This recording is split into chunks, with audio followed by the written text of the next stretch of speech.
Ciao a tutti, io sono Clara e oggi mi trovo in Sri Lanka. Quello che vedete alle mie spalle è il sentiero che porta all'Adams Peak o Sripada.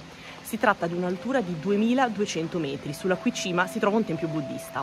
Per raggiungerlo i pellegrini percorrono 5500 scalini in salita. Sono le 3 del mattino, proverò ad arrivare prima dell'alba, anche se piove. Percorriamo insieme questa Stairway to Heaven.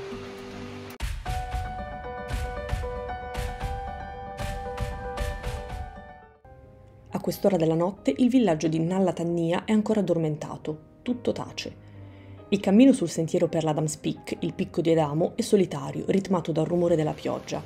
A illuminare la via c'è solo qualche lampione. È troppo presto anche per la maggior parte delle bancarelle di dolci, incensi e offerte votive, che sono ancora chiuse. Eppure è l'ora migliore per iniziare il pellegrinaggio. La tradizione impone di arrivare in cima prima dell'alba. Con 5.500 gradini che conducono al tempio sulla sua vetta, l'Adams Peak è un rialzo di 2.200 metri ed è uno dei più famosi luoghi di culto dello Sri Lanka. Nonostante l'evidente difficoltà data dal numero di scalini, viene percorso da chiunque: giovani e anziani, famiglie con bambini e occasionalmente qualche turista. Molti compiono la sacra scalata scalzi o in infradito. Il fianco della montagna è punteggiato da lucine che indicano il percorso verso la cima, avvolto da nebbia e nuvole gonfie per il maltempo. Lassù è conservata l'impronta di Buddha che è scesa al cielo. I pellegrini possono solo guardare verso l'alto, prendendo coscienza passo dopo passo di quanto ancora sia distante la meta. Spicca come sospesa e sotto la pioggia che appanna gli occhi loro sembrano anime sfocate, in marcia verso la salvezza in un turbinio di Kiwei. Ma se è un luogo buddista, cosa c'entra Adamo? In realtà le leggende cristiane e musulmane parlano anche di lui. Proprio sul picco avrebbe per la prima volta toccato terra dopo la cacciata dal paradiso terrestre. Da qui il nome, ma il rialzo viene chiamato anche Sripada o Samanalakande, un termine poetico e romantico che significa luogo dove le farfalle vanno a morire.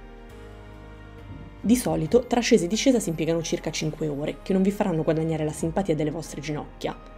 Un gradino, 2 gradini, 50, 100, 1000, 2000... Sferzati dal vento e dal diluvio, se capitate in una notte sfortunata, il pellegrinaggio si dimostra veramente tale e il cemento sotto i piedi sembra non finire mai. Ma c'è anche chi ha già completato la missione. Alle 4 si intravede qualcuno in rientro. Camminando di buon passo, un'ora circa prima dell'alba, vi troverete a superare fedeli più lenti armati di ombrelli, aggrappandovi ai corrimano arancioni e scrostati. Una volta arrivati, i polpastrelli sono raggrinziti e le mani odorano di ferro bagnato. Il vento è forte e freddissimo. I piedi scalzi sul pavimento intorno al tempio bramano delle calze calde, i vestiti gocciolano ininterrottamente, ormai inutile protezione. Ma anche in una giornata serena è sempre meglio coprirsi. Un'esperienza totalmente diversa è invece l'ascesa alla roccia di Sigiriya. Qui i cingalesi sono pochissimi e i turisti molti. Meglio iniziare subito dopo l'alba per evitare il risveglio delle vespe e il caldo cocente. Sigiriya è un sito archeologico del 500 d.C., sulla cui cima si trovano i resti di un palazzo o di un monastero. La questione è ancora aperta, anche se la maggior parte degli studiosi propende per la prima opzione. Attraversando i giardini e le vasche scavate per donare un po' di refrigerio, ci si incammina verso l'alto tra scalini di cemento, di roccia e di ferro. Le scimmie camminano senza ritegno lungo i corrimano, facendo sfoggio di un equilibrio estraneo ai visitatori, soprattutto a coloro che soffrono di vertigini. Oltrepassando le zampe di leone si è già a metà strada, un ultimo sforzo e gli occhi spazieranno sul verde della fitta giungla circostante e sulla nebbia del mattino.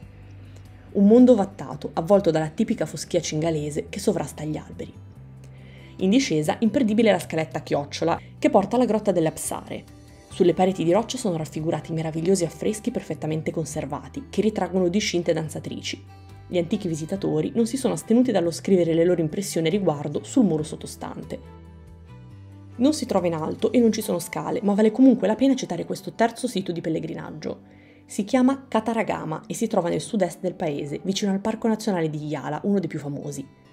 Il giorno della visita sono l'unica straniera. L'area, enorme, si snoda sotto gli occhi tra elefanti in catene, alberi sacri e un mix di templi indù e buddisti. In Sri Lanka gli elementi delle due religioni si contaminano. Anche se la parte induista resta più a nord, nella zona Tamil di diretta derivazione indiana, i confini si sfumano ed intrecciano. I fedeli pregano per terra mentre le scimmie mangiano incuranti fiori e frutta portati in dono. Quella stessa frutta viene poi omaggiata ai fedeli per non buttarla. È un tripudio di tamburi, canti e strumenti esotici che si alternano allegramente. Cataragam è famosa principalmente per la sua Esala per Aera, la processione di luglio, in un giorno di plenilunio, celebrata anche a Kandy con decine di elefanti bardati per l'occasione e migliaia di spettatori. Ma qui è possibile assistere a pratiche di sopportazione a cui si sottopongono i guru, come farsi trapassare la pelle da uncini. Alcuni fedelissimi raggiungono il luogo dopo 45 giorni di marcia, percorrendo tutta l'isola da nord a sud. Che sia una scalata alla tomba delle farfalle o un tempio in pianura, la ritualità dello Sri Lanka non è mai semplice e lineare. Il colore dei fiori tropicali e il profumo del legno di sandalo, la stanchezza dei lunghi pellegrinaggi e i sorrisi caldi come il sole di quest'isola. Tutto si mescola tra volute di incenso e foschia, confondendosi lungo percorsi che conducono uomini e farfalle al loro destino, lasciando, come dicevano i Beatles, che esso sia.